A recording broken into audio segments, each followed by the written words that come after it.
Daily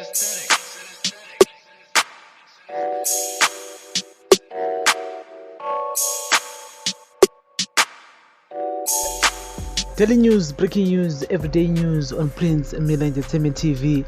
Subscribe to the channel, follow us on all our social media platforms on Instagram, Prince Miller Entertainment, Facebook, Prince Miller Entertainment, Facebook group, Prince Miller Entertainment TV.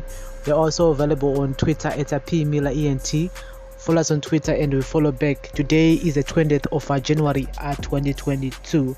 So guys, my sanctions as the government is actually saying that my sanctions are actually and so Callisto Jokonya stands in the Cavanias factory at Imperial Refrigeration and recalls the heydays.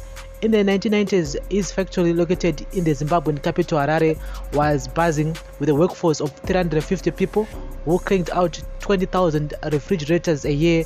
Today, the company employs just 50 people and annual output is just 1,000 units, which grows outside many of the buildings in the surrounding industrial area. Some of the factories have been mothballed for years. Just that tells you what sanctions are, Jokonya told Agence France Presse. He refers to one of the biggest wounds suffered by the Zimbabwean economy. US-led sanctions imposed 2 decades ago intended to apply to the elite. The sanctions impose travel bans and freeze on assets held top Zimbabwean officials, but the measures have had a far-reaching and probably unintended impact on the Zimbabwean economy by strangling the country's access to the international banking system. To take the case of Imperial Refrigeration, Jokonya wanted to get a loan to expand production at Imperial. All his equipment needs to be imported, for which he has to pay in US dollars, but the American law known as the Zimbabwe Democracy and Economic Recovery Act (ZIDERA) forbids global lenders from working with Zimbabwe. Institutions like the International Monetary Fund (IMF) are usually the first line of support for countries in financial trouble, but Zimbabwe has not met all of the requirements of IMF support, and ZIDERA means there is little incentive for Harare to try or for the IMF to look at compromises.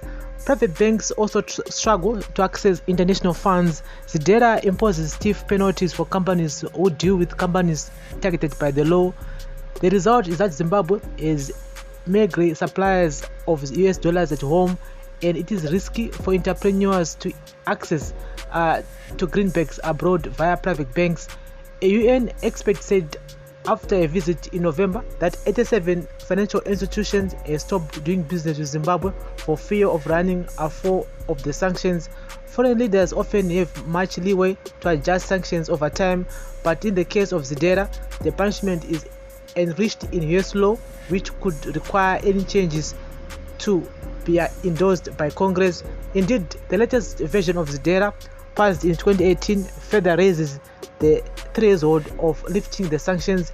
It broadly requires Zimbabwe to hold better elections and respect human rights, but it also demands that Zimbabwe adhere to a Southern African court ruling to pay some $9 billion to white farmers whose properties were seized. Zimbabwe's entire GDP is only $16.7 billion. Harare has made initial payouts of $53 million, a tiny fraction of the amount demanded. To manage the country's limited foreign reserves, the central bank holds weekly auctions of US dollars. Policymakers allocate the dollars based on which applications they believe are most urgent. They give you dollars, but it's not enough, Jokonya said. It will not bring anyone to full product. Other African nations and UN rapporteur support removing sanctions, but such thinking gets a little traction in Washington. The reality for Zimbabweans is that they cannot even use services like PayPal to order goods from overseas, said government spokesperson Nick Mangwana. Economist Gift Mungano said the sanctions effectively cut Zimbabweans off from international credit and money transfers in US dollars. When you don't have capital, you don't have jobs, and no investor comes to a country under sanctions, said Mungano. Zimbabwe's wealthy simply travel and bank in Asia and the Middle East to avoid the sanctions, said political analyst Edward Masunungure of the University of Zimbabwe. Ordinary people have no such a luxury, he noted.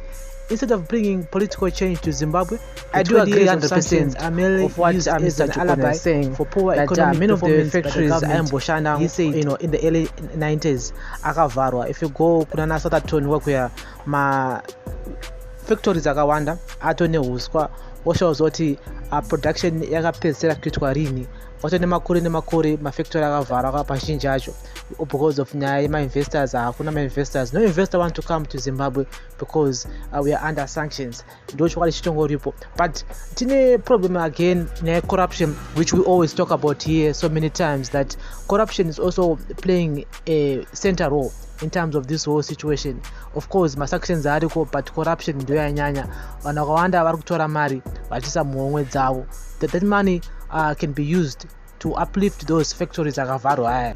They're still insisting that the sanctions should be removed, which I don't see it happening, because in March Zidera will be renewed again by President Joe Biden. Of course, every year March momo dominant renew sanctions Zidera yacho. So this is daily news, breaking news on Prince Millennium TV. So many people have lost their jobs because of factories uvara kwakaitwa and in the early 2000s vanakawanda varasikirwa nemabasa until today, whereby employment rate in Zimbabwe yakakura zvisingaiti. The reason why chikona so many Zimbabweans are now scattered over the world is because vazhinji havasitombofunga zvekudzokera kuZimbabwe because of the economic hardship iriko apakaipa. This is a daily news, breaking news, everyday news. We'll keep on following this whole situation in sanctions, because in actuality the government will continue talking about it, but azvibatsirika kungotaura nezvazvo tichiita macampaign about it imi musingate action yacho. There are conditions to these sanctions. You need to implement those recommendations amakanzi muite neAmerica yacho iyo.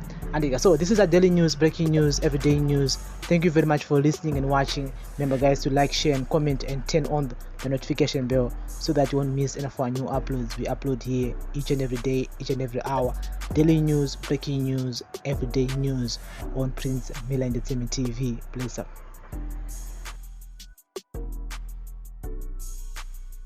Synesthetic.